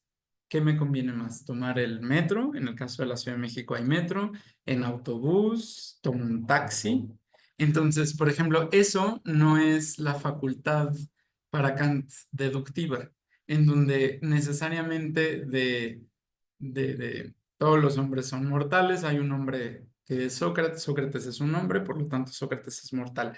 Es decir, no hay forma de que eso no suceda, ¿sí? Entonces, o sea, por ejemplo,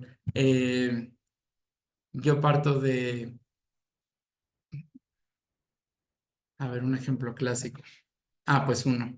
Sí, tengo una amiga que está muy despechada y dice, todos los hombres son unos desgraciados. Y yo le digo, ay, pero ¿por qué dices eso? Es que, mira, ¿te acuerdas de mi exnovio fulano? Es un desgraciado. ¿Te acuerdas de mi novio perengano? También es un desgraciado. ¿Te acuerdas de mi novio sutano? También es un desgraciado. Por lo tanto, todos los hombres son unos desgraciados. Pero ahí yo le diría, ahí equivocas la inferencia, porque de tres casos en donde tres individuos fueron desgraciados contigo, no se sigue que todos los hombres son desgraciados. ¿Queda claro? Entonces, la cuestión es que esos actos, por ejemplo, todos los hombres son mortales, Sócrates es hombre, por lo tanto Sócrates es mortal, no requiere de la experiencia. O sea, uno puede estar encerrado en un closet oscuro y seguir pensando y decir es que tiene que ser así, porque si todos los hombres son mortales, Sócrates es hombre, por lo tanto Sócrates es mortal. Ujú. Pero entonces está esa capacidad que tiene el entendimiento o la razón humana, pero está también lo deliberativo, que es, por ejemplo, si yo les digo, a ver, díganme ustedes, ahora que acabe la clase en menos de media hora, yo necesito irme a mi casa. ¿Qué tomo? ¿Un taxi, el metro o un autobús? Su respuesta va a ser,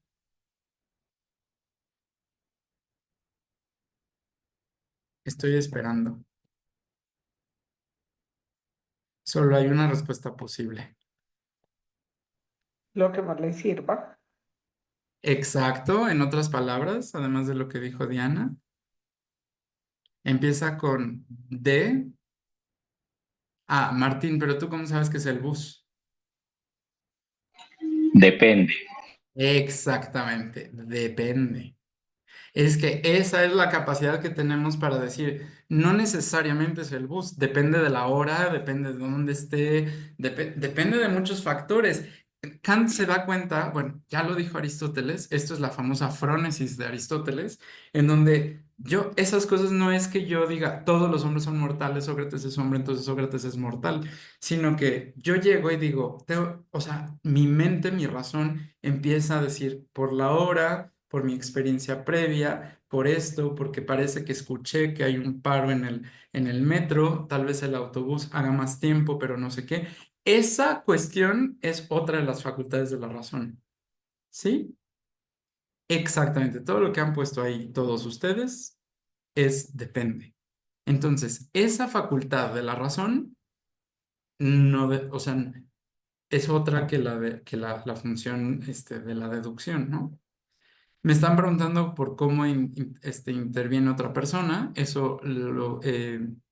A ver, voy a leer la de Claudia, que creo que absorbe la de Martín. Dice, si la práctica es la aplicación de una teoría, ¿qué nombre reciben las entonces acciones que no vienen de una teoría? Simplemente esa es la cuestión, Claudia, qué bueno que preguntas, de la diferencia entre praxis y práctica. Parece que Kant sí está distinguiendo y me estoy dando cuenta de que aquí no hay ni siquiera una nota sobre la distinción entre práctica y praxis. Parece que Kant usa práctica para lo que hacemos todos los días, es decir, ahí vamos por el mundo, ¿no? Y luego damos vuelta y la costumbre. Perdón, pero regresamos a la costumbre. No sé si les ha pasado, yo trato de que no me pase, pero humano, demasiado humano soy, y de repente digo, ¿yo qué hago aquí? Yo no venía para acá. Es la costumbre, es muy fuerte, pero ahí es una práctica cotidiana que Kant distingue de praxis en el sentido de que la praxis sí tiene esta intencionalidad. ¿Sí te contesté, Claudia? Creo que era importante esta nota que haces. Ajá. Entonces, todo esto era por la pregunta de que si una o sea, la teorización requiere de esta, fíjense cómo dice, ¿sí? El acto de la facultad de juzgar. La razón tiene varias facultades. Tiene la facultad de la memoria, ¿sí? Que también ve Kant. Bueno, tiene varias facultades. La razón no es unívoca, ¿sí? Hay varios matices o varias facultades según Kant. ¿Voy siendo claro? Entonces, la cuestión es que hay una facultad de juzgar. Esa que me dice si me voy en metro, me voy en bus, me voy caminando, me voy en taxi, pido un favor, pido un aventón o lo que sea, ¿no? Entonces, aquí, hasta aquí me parece que vamos bien, pero bueno, Claudia se perdió. La teorización requiere de praxis. Es que sí, fíjate qué cosa. Y la práctica entonces son las acciones diarias. No en esta traducción. A ver, aquí parece que usan praxis y práctica de manera indistinta y ya me arrepentí de haberles enviado esta versión, pero era la que conseguí en digital. Una disculpa, me arrodillo frente a ustedes pidiendo disculpas. A ver, por eso tal vez la traducción no ayuda, Claudia. Ujú. Dice, sí, no pasa, no pasa nada. A ver, voy a contestarle a Diana y también a Claudia. A ver, pero entonces, para Kant, toda teorización es la abstracción correcta del uso de la facultad de la razón con principios de generalidad, que es esa abstracción de fenómenos del mundo, de situaciones del mundo, ¿sí? Pero toda praxis, y voy a usar la palabra praxis en ese sentido, es la aplicación de una teoría, ¿sí? Que eso dependerá tanto de ida como de vuelta de la facultad, dice Kant, de juzgar. Es decir, no es lo mismo que sean las 10 de la noche que ahora que aquí en la Ciudad de México son las 2:38. Entonces yo voy a salir, es pleno día, digo, aquí nosotros tenemos a partir de ahora la hora de la comida y entonces lo que hacemos es, yo uso mi facultad de juzgar y digo, teoría, yo quiero llegar del punto A al punto B, ¿cuál será el mejor medio? Por esto, por esto y por esto, yo lo que hago es tomar una decisión. Y entonces esa es una praxis, porque hay una teorización que se quiere aplicar. Es decir, hago eso y no simplemente sigo mi caminito. En la otra traducción que no conseguí digital, distinguen praxis y práctica. Entonces, Diana, espero haber contestado la tuya, pero la teoría también se crea a partir de la experiencia, ¿no? Correcto. Están imbricadas la una en la otra y mediadas por la razón y sus múltiples facultades. Claudia dice, en ese orden de ideas, ¿cuál es primero, la teoría o la praxis? Pregunta no kantiana, Claudia. ¿Ya viste? Para Kant eso no es problema porque tú tienes las categorías, tienes unas categorías grandes, pero haz de cuenta lo que pasa es que se activan. La respuesta más kantiana que te puedo dar es que no hay, es como el huevo y la gallina. Kant resuelve esto de manera magistral y parece que nadie en lo esencial o en lo más básico ha podido decir que Kant no tiene razón en este aspecto concreto, y es que parece ser que es la praxis, bueno, la, la aplicación, o sea, se echan a andar las categorías a partir de las pequeñas prácticas que vamos teniendo y a partir de esas prácticas se vuelven teoría y a partir de ese momento es un ir y venir de la experiencia, de las experiencias que vamos teniendo y así con la construcción de los fenómenos. Dice, en ese orden, ya, nace de la experiencia que también es praxis, se teoriza y se aplica mediante la praxis y se media por la razón. Correcto, Claudia. Esa es toda la cuestión kantiana. Yo sé que no está fácil, pero cuando tú lo entiendes no es tan complejo. Es decir, ¿cómo hago yo? Pues eso, ¿no? Y entonces, pero puede ser que yo me equivoque en mi teorización. Es decir, siempre si yo salgo hay gente que piensa así, ¿no? Si yo salgo a las 4 de la Universidad de Antioquia, yo sé que esto y aquello. Vamos a ver si es cierto. Y resulta que no. La experiencia me está dando otra información. ¿Queda claro? Es decir, en esa experiencia yo puedo decir, si siempre decía, siempre que salga a las 4 de la Universidad de Antioquia, esto va a pasar. Rumbo a mi casa, esto y va a pasar. Resulta que esa vez no pasa, pero entonces esa teorización tendría que ser tratar de generalizar y no decir, no, ahora nunca que salga a las 4 voy a tomar esa ruta. No, no, no, no, no, no, no. ¿Qué pasó? Y es ese momento en donde la razón entra con todas sus facultades para tratar de decir, a lo mejor hubo una manifestación, hubo corte de luz, entonces tal cosa no funciona. Exactamente, Nayara, como nos dice en el chat. Entonces se vuelve una excepción. Pero vean cómo esa excepción entra en la teorización y tú dices, bueno, sí, no siempre, porque pues son un montón de factores y uno como ser humano no tiene la capacidad de conocer todos los factores, más que los que la experiencia te da. Entonces, ¿la teoría también es una suposición, Claudia? Sí, pero yo no usaría esa palabra, pero no creo que Kant usaría esa palabra, yo sí la voy a usar, en el sentido de que tú haces como suposiciones a partir del juicio, pero lo incorporas a una teoría que te vino de qué, de que ya has hecho ese trayecto, digamos, de transporte muchas veces. Es decir, pero un primer día tuvimos que aprender a usar el transporte público. Algún día aprendimos a caminar, por ejemplo, he visto que algunos son de educación inicial, etcétera. Súper importante, como veremos con Kant en pedagogía, ¿sí? Entonces, claro, se nos olvida que aprendimos a caminar, pero alguna vez pudimos activar los músculos, los huesos, el equilibrio, que no nos pesara la cabeza. ¿Me entienden? O sea, todo esto viene de un conjunto de experiencias que se van acumulando a partir de nuestra correcta teorización.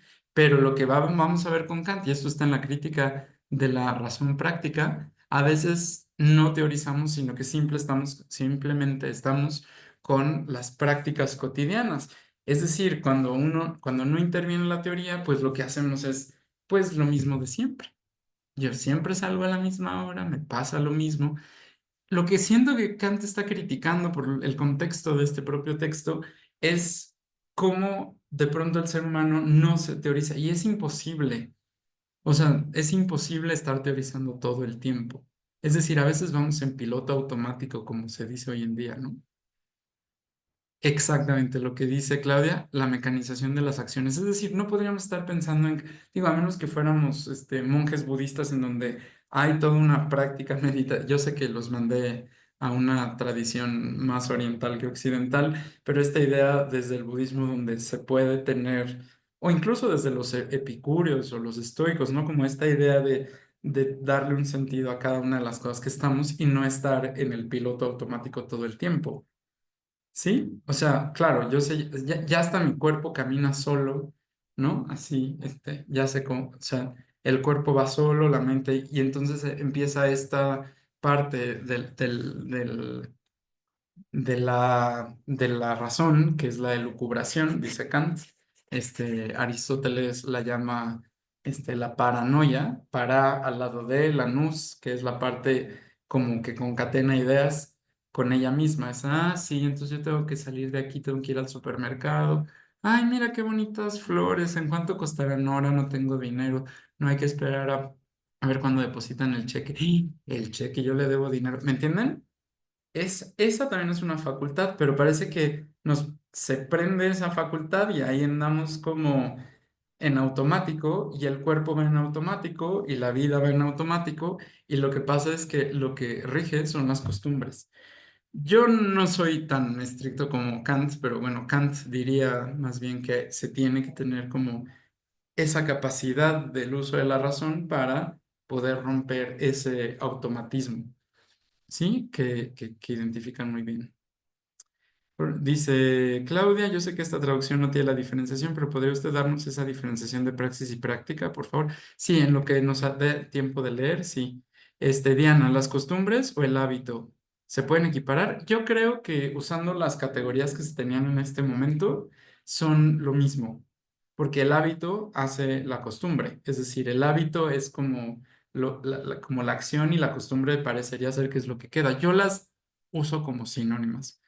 Mónica dice, no sé si así esté bien entendido. Cuando aplico la teoría a algo específico es práctica, pero si no lo hago específico es praxis. Más bien, Mónica, yo creo que al revés.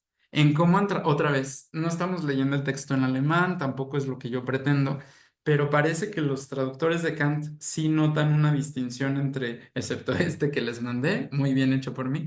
La cuestión es que la praxis tendría que ver cuando interviene la teoría. Por eso el texto se llama teoría y praxis. ¿Sí?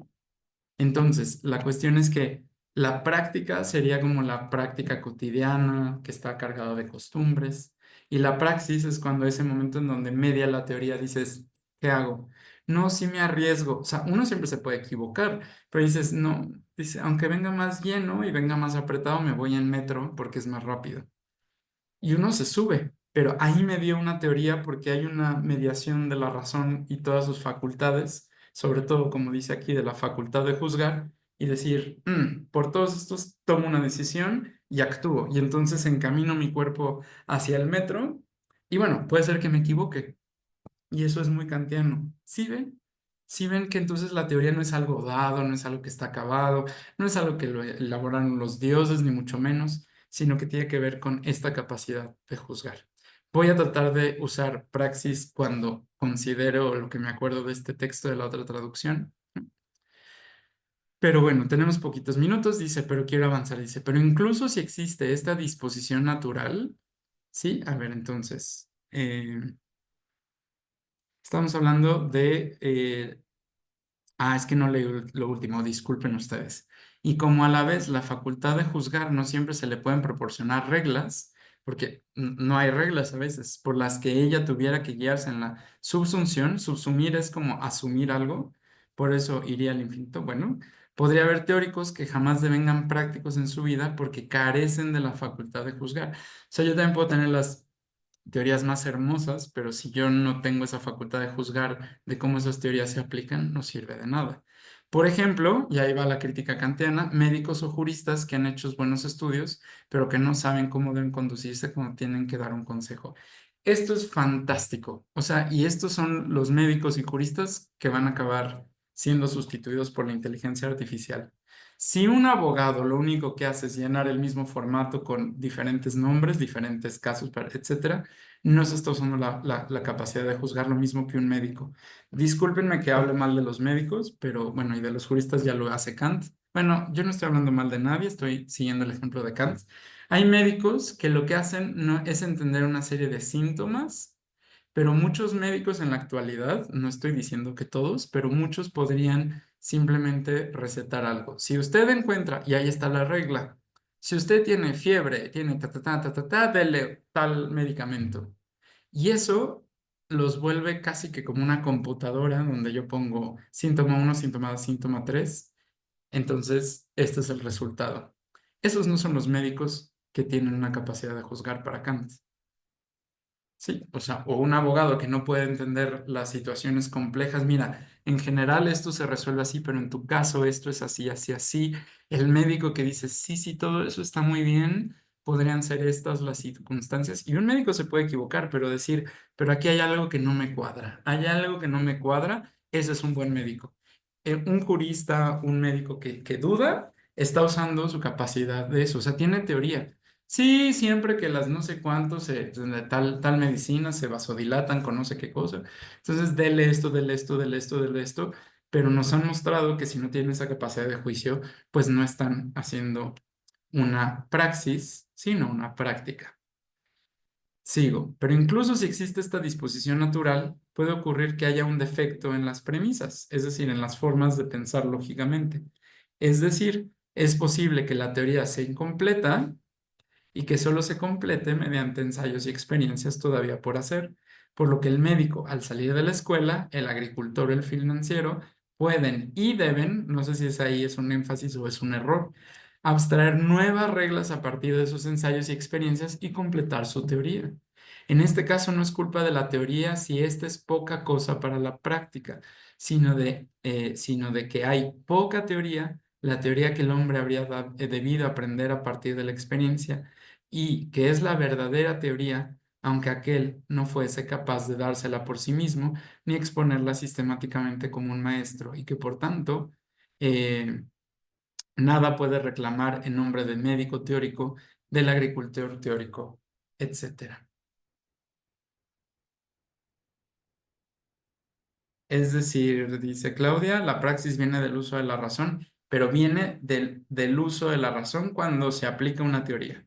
Es que sucede cuando uno escucha teoría, piensa en epistemología, creo que es nuestro error, al menos el mío.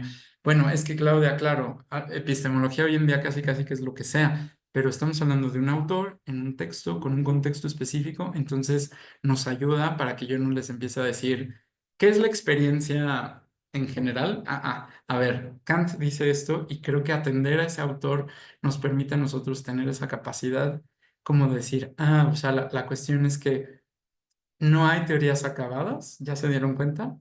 Hay teorías, o sea, y me preguntaban hace algunos minutos, creo que esto de que otros nos digan teorías es como un pase de experiencia, pero vean cómo Kant necesariamente eh, ciñe este vínculo entre teoría y praxis a nosotros mismos y con un uso de la razón, es decir, hacer uso de nuestra facultad de juzgar, nuestra facultad deliberativa, para que yo pueda decir esto procede, esto no procede, esto debe ser así.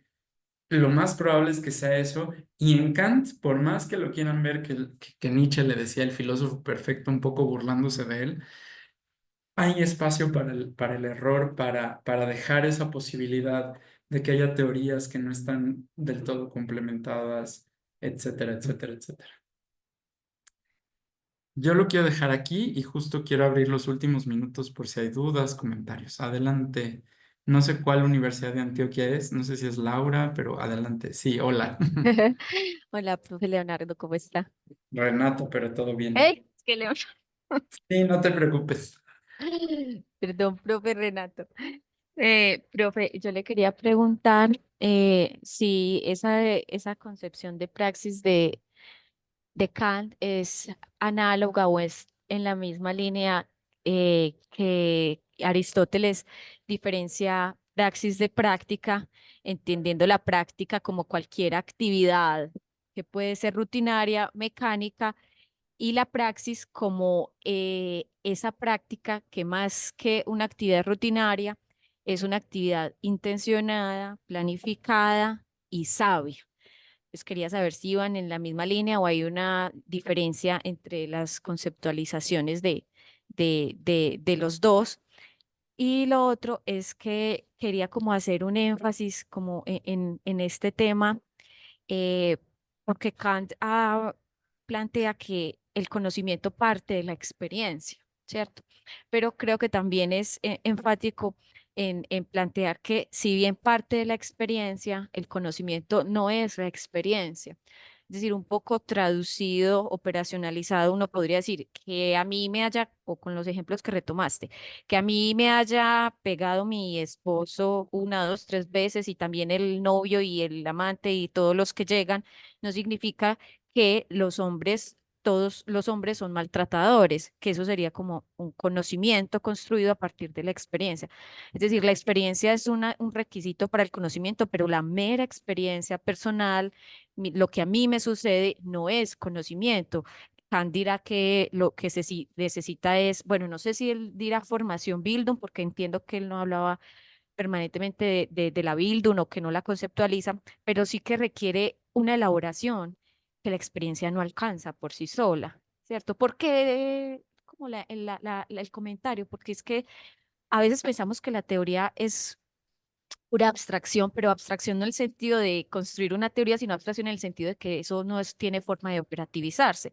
Pero realmente, pero eso es incapacidad nuestra de dimensionar de qué forma se operacionaliza toda teoría.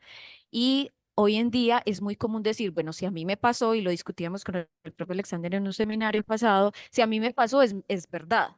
El cuerpo, mi cuerpo es mi verdad. Como que yo puedo inventar conceptos porque el mundo son fenómenos y son construcciones sociales, cosas de ese tipo. O sea, me interesaría como hacer énfasis en eso para no dar lugar a malas interpretaciones. Bueno, Claro. gracias. No, no, muy bien, muy brevemente. Yo siento que sí está aquí retomando Aristóteles.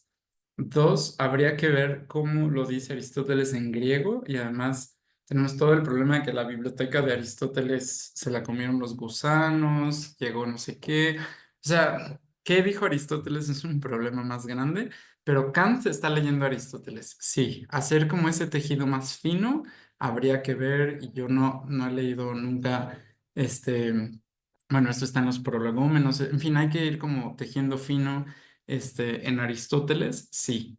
Ahora, lo que has dicho, Laura, es sumamente importante. Para Kant, en ambos sentidos, ¿cómo abstraigo de la experiencia media la razón con todas las reglas lógicas y no hubiera dedicado un libro de casi 1000 hojas, este, bueno, por lo menos en su versión en español, para tratar de decir cómo nos podemos equivocar, sino que hay ciertas reglas de las facultades de la razón que necesitamos cobrar conciencia, ¿no?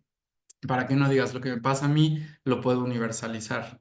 Es decir, lo que hay en mí es un fenómeno y eso está cargado de verdad, pero en su propio contexto.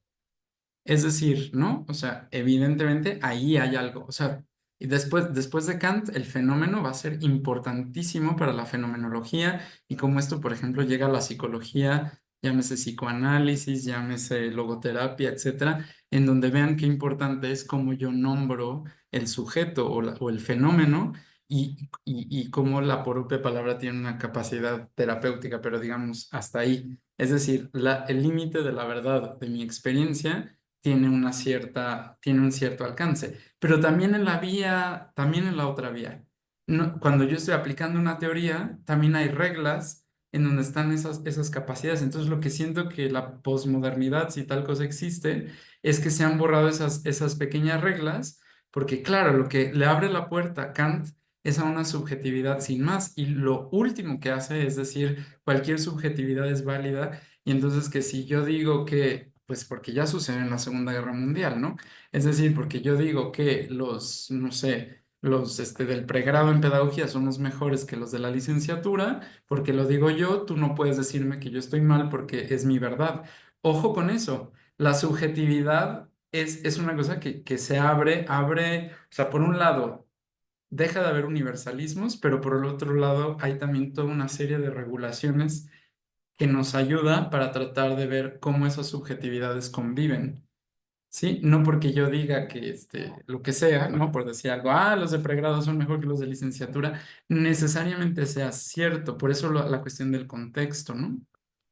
Eh, Gracias. Martín dice, la pregunta es si hay tantas cosas en el entorno que todavía no puedo ver y comprender, pero que aún así están ahí. Eso parece ya como una pregunta de budismo zen. Si un árbol se cae a la mitad de la selva y no hay nadie que lo escuche, ¿sigue existiendo? Es decir, la cuestión para Kant no va tan allá, pero parece que ahí hay como ecos en el sentido de que no es que estén ahí, esa es la única parte en donde no está siendo kantiano. Sí, sí, Martín. No puedo saber si están ahí o no están ahí. Lo único que puedo saber es que yo no o sea, yo no puedo decir que no hay un fenómeno, yo puedo decir cuando sí hay un fenómeno. A mí me aparece esto, yo creo esto, yo considero esto, ¿sí? Pero yo no puedo saber si algo está ahí y no lo puedo ser nombrado, sino que parecería ser, por lo menos en la filosofía occidental de los últimos 2 siglos, es que si lo puedo nombrar existe. Y si no lo puedo nombrar, no existe, no sé. Y aún así existe, está ahí, no sé. Parecería que Kant diría, no, no puedo decir, no puedo saber si existe o no existe. Pero bueno, nos queda un minuto, muy brevemente. Les voy a dejar, lectura obligatoria va a ser un pasaje de la pedagogía kantiana, probablemente la introducción y parte del primer capítulo, pero lo sugiero que lo lean en tono de teoría y praxis. Y voy a dejarles algunos textos que están por ser publicados. Está a punto de ser publicado un libro que coordino yo junto con otro colega de aquí de la UNAM, que conmemora 220 años de la pedagogía kantiana, donde hay verdaderas joyas. Entonces, todavía no está publicado, pero puedo compartirles algunas cosas y serán nombradas como optativas. ¿Queda claro? Por ejemplo, uno de los más grandes kantianos de, creo que toda la habla hispana, Gustavo Leiva, hace un análisis de los términos kantianos en la pedagogía de Kant, cosa que no se había hecho en español hasta este momento, ¿eh? Entonces, ¿cómo es que se ven los textos? Me vuelven a preguntar. Entonces, les pido, por favor, ayuda a los colegas de la Universidad de Antioquia que sean como de fácil acceso. No sé, la verdad no sé porque ustedes los suben, pero para que, bueno, si no lo encuentran, empiecen a leer la pedagogía kantiana, pero estoy seguro que si mandan ustedes un correo, como podrán orientarlos de cómo llegar a ese folder donde estamos subiendo las lecturas. ¿Alguna otra cuestión? Me da mucho gusto que estén ya listísimos para la pedagogía kantiana. No sé si hay algo más técnico, o si hasta aquí llegamos el día de hoy. Creo que ya es momento de despedir, son las 3:01. Entonces, bueno, yo les agradezco todas sus preguntas, sus participaciones, que estén aquí y nos vemos la próxima semana con lo que yo voy a indicar. Acuérdense que en el título pongo las páginas. Antes, lo último son las páginas de la versión impresa que les pediría que leyeran de la pedagogía kantiana y vamos a ver ahí. Gracias a ustedes. Que tengan una linda tarde. Nos vemos. Adiós, adiós. Listo.